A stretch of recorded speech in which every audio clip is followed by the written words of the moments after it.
Just like that. It's going. One foot from the other. Yeah. And then go. That's right. Yeah.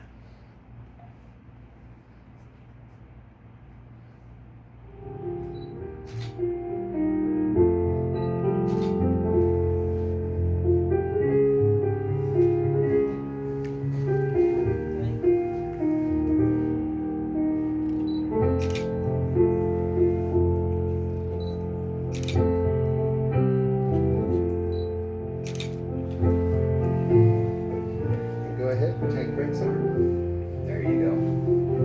Perfect. Welcome. Welcome to Las Vegas.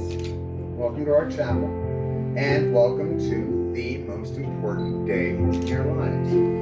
This is one of those days that from now on, if anybody says any date to you, your brain will automatically ask, was that before or after April 28th, 2021?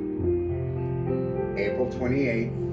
April 20. Okay, it's her birthday. If you ever forget her birthday and anniversary, you will be in big trouble. Absolutely. And let me just tell you right now, do not try to get one present for both your anniversary and her birthday. You've got to get two presents. I'm just telling you, don't get in trouble.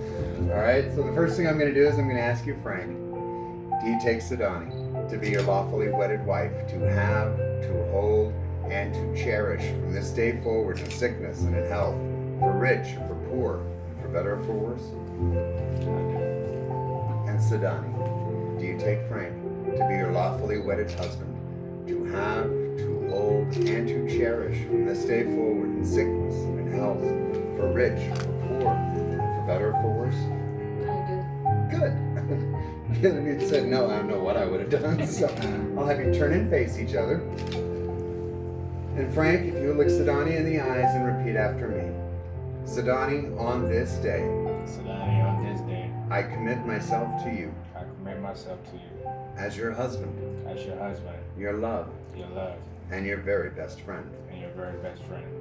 I will stand beside you I will stand beside you through good times and difficult times, through good times and difficult times, and lift you up when you are down. and lift you up when you are down. My heart is, My heart is, and always will be, and always will be, yours and yours alone. yours and yours alone. And Sidani, if you would look Frank in the eyes and repeat after me.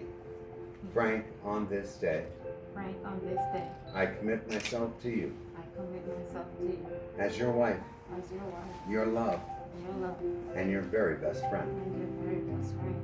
I will stand beside you I will stand beside you through good times and difficult times, through good times and difficult times, and lift you up when you are down. and lift you up when you are down. My heart is, My heart is, and always will be, and always will be, yours and yours alone. yours and yours alone.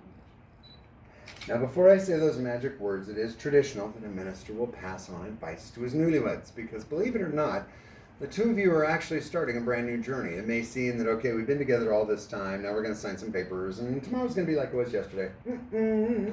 Everything changes today, because now not only do you realize how much you love one another, now you've made a very real and meaningful statement to the rest of the world that out of 7.4 billion other people on this rock, only one has your heart. So everything does change today.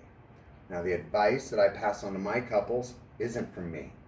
It's actually from couples who've come back after 50 and even 60 years of marriage, and they've renewed their vows with me.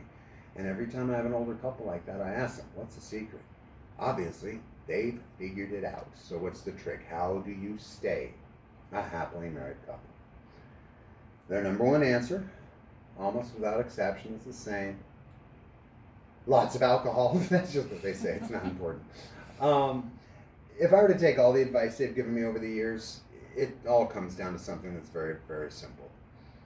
From this moment onward, this right here is your number one priority. It has to be. It's more important than money. It's more important than jobs. It's more important than family or friends.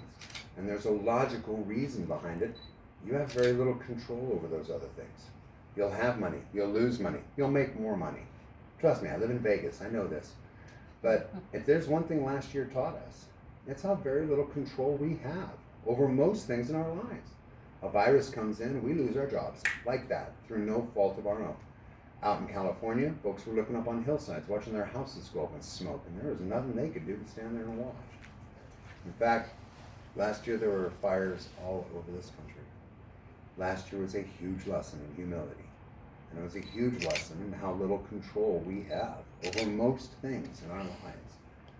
But this right here, you guys have 100% total control over.